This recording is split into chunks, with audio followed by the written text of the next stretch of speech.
Good afternoon, my name's Gerard Lennox. I'd like to welcome you to this Symphony event management software podcast in which I'm talking with my colleague Ian Jones, who is a director of a company called Delegate that specialises in running all sorts of events and conferences, particularly in the business-to-business sector.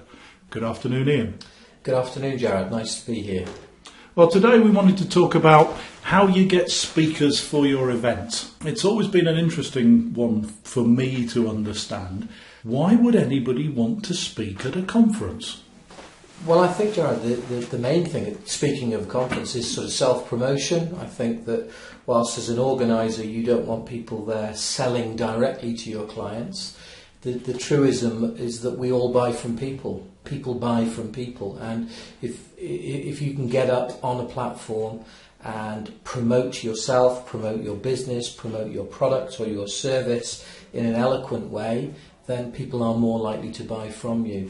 When you say buy from you, that presupposes that this event is to promote a product or service. What if it's an academic conference? What if it's something to do with politics or the social services? What's being sold then? I use the word sell metaphorically. I think we're all selling something, whether it's a conceptual idea or whether it's a belief or whether it's a product or whether it's an academic principle or a course of research that we're involved in as an academic. We're all there to share knowledge and insight into what we're doing. So it isn't just about selling something for financial gain. It's about selling the principle of what you're doing. And as I say, people largely buy from people that they warm to, that they like, that they share a common interest with. Okay, so do you think it makes a difference whether it's a paid-for event or it's what I suppose you could call a free event? I think it's a different kind of a speaker for both events. I think that having managed and run both, if you have a sponsor of an event, so for that I would say an organisation that's perhaps looking to launch a product or looking to sell a product, the speaker platform would largely be presented to you as an event management business. So the speakers would be those company representatives. I think in those instances it's important to share your insight with them as an event management organisation and to sort of implore in them that they don't actually directly sell, that they are selling on their competency rather than directly selling products, because I think if that is the case, an audience will switch off. I think that also, even if an organisation is looking to create an event that launches a product or a service, it's important, the best advocacy they can get is from current users of their product or service. So it's important to produce a balanced speaker platform so that there will be those with technical competency, with subject competency, so subject experts, but I think it's also important to share the insights of current users of that particular product or service. Well, does that mean you have to consider your audience first? Or do you consider what you're trying to achieve with your audience first? I think from a company sponsor's point of view, of course, they would consider the audience. They need to know who they want in that room. So is it the influencers? Is it the actual buyers of that product or service?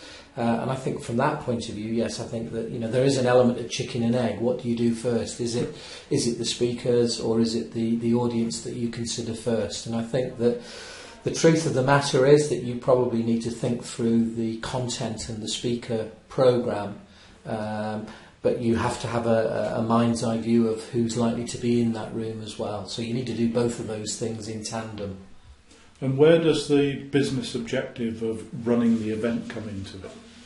Do you really believe it's about getting the people there, or is it about getting the message beyond the people who are there to whoever then makes the decision?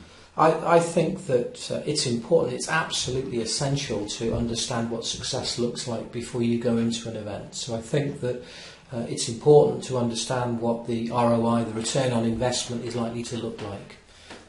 What will success look like? And there may well be different business owners that have a different view on success. Is it just bottom line? Is it about selling more product? Is it about bringing through more visitors to a site? Is it about engaging people in dialogue and conversation? I think you really need to consider those things, and that's all in the sort of planning phase of the event. What are you trying to achieve by running this particular event or activity? You just said something that really piqued my interest there, because I always assumed that it was all about the event. How many people did I get there? To use that dreadful expression, how many bums on seats, one way and another. But you said something just a second ago where you were talking about, was it about getting people to the website? So are you possibly thinking of the event as a medium of marketing message that is broader than just the event itself? I think there's an element of that, certainly. But I think in terms of audience, what I would say to you is that it's always the case that it's quality over quantity. I think that if you can qualify the people into that room, your event sponsor or your event, the organisation that's paying the money will be much happier if they get quality engagement into the event itself. It's always about quality rather than quantity. So how do you go about getting your speakers? I think that, as I said at the head of this, I think that if there is a product or if there is a service being offered, largely the speakers will be put up by the organisation. I think it's important to get the right people. I think that they would always tend to be towards the sales and marketing people and the senior executive people within that organisation, not necessarily the sales people and not necessarily the techie people that have conceived the product or service. But I think secondary to that is that it's important to engage with their existing customer base. So can we have access to their clients? Can we speak with the organisations that are already using some of their products or services? Because always the best advocacy for any product is for somebody else that's sharing the same problem as you as an end user. And understanding why they use or chose a particular product or service line is always going to be far more compelling than having some sales director preach the gospel in terms of their product or service. Okay. How do you actually go about speaking to these customers?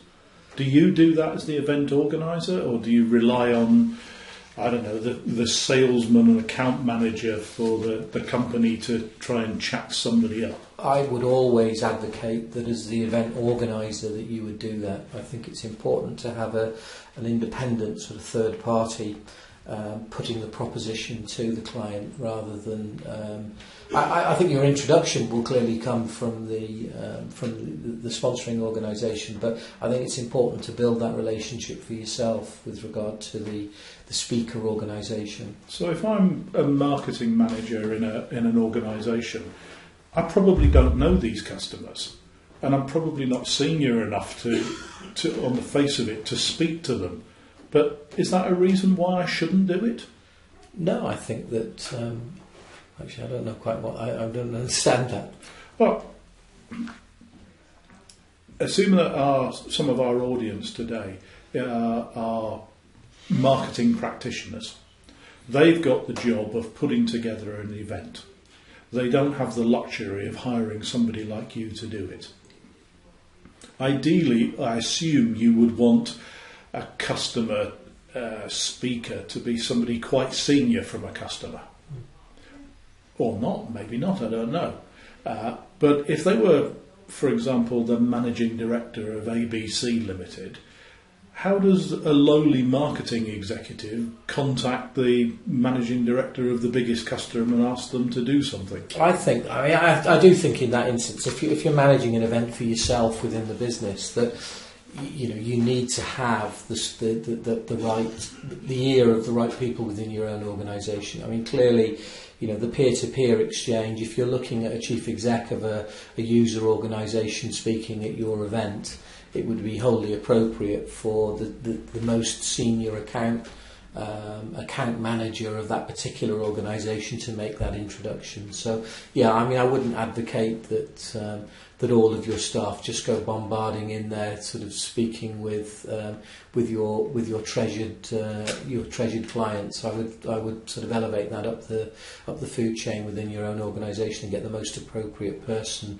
to make that contact. And would you then manage the relationship in terms of the speaker when they're going to turn up, what they're going to speak about? Yeah, I would hand that. Then I would expect for that to be handed back down to the owner of the event within the organisation.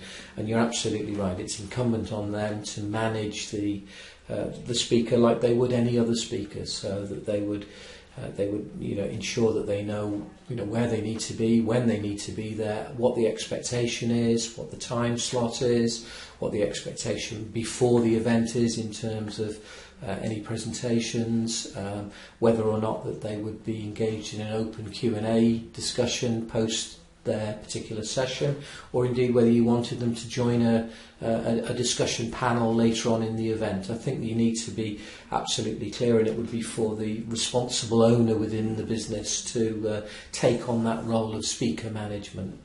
Thank you. Okay. Can I just change topic a tiny little bit? Let's assume that I'm doing an event. It's a business-to-business type event. I've got one or two really good speakers who can hold an audience from my own operation. I've got a couple of customers coming in, but I want a big figure, an industry figure, a headline speaker, or whatever you want to call it. How do I go about finding somebody like that? Do I have to know them beforehand, or can I ring up an agency to get hold of them? Yeah, I think certainly there are many agencies out there that would engage what you might call celebrity speakers. I think that there's quite clearly some fairly large significant costs that come with that.